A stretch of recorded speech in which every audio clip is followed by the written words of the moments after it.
kemarin PJ Bupati bersiap untuk memberikan bonus nominal anggaran dan juga memberikan rekomendasi kuliah di STIN, Sekolah Tinggi Intelijen.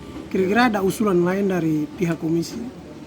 Iya, artinya kalau kita ya pada prinsipnya harus ada perhatian lebih dari pemerintah daerah, baik itu bonus maupun rekomendasi-rekomendasi lain. Contoh kalau memang mereka ini masih dalam masa pendidikan, maka harus ada rekomendasi tadi, ada beasiswa lah yang diberikan pada adik-adik kita ini, anak-anak kita, untuk kemudian mereka bisa melakukan studi yang ke jenjang yang lebih tinggi, termasuk ada rekomendasi ke perguruan tinggi dan seterusnya. Nah, kalau kemudian mereka sudah pendidikannya sudah selesai, paling kurang ada ruang yang harus diberikan untuk mereka bisa mengabdi ke daerah ini. Contoh, ada penerimaan P3K misalnya. Nah, ini juga mereka harus bisa didorong untuk bisa masuk di ruang itu, sehingga pengabdian mereka terhadap daerah ada dan mereka bisa digunakan dalam setiap ada event-event selanjutnya.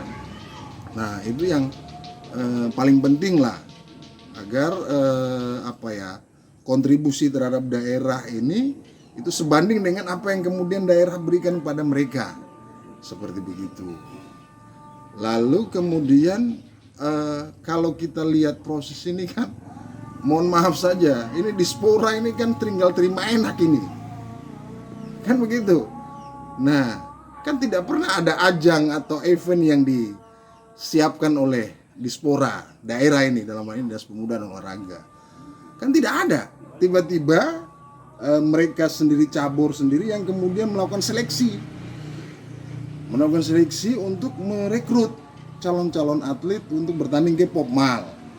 Nah, oleh karena itu mesti ke depan Dispora harus juga melihat itu, harus mempersiapkan, harus membuat event-event di daerah ini dalam rangka untuk menjaring para atlet-atlet baru maupun yang sudah ada, diperkuat, dimaksimalkan untuk disiapkan untuk event-event selanjutnya, baik itu di tingkat provinsi maupun di tingkat yang lebih tinggi.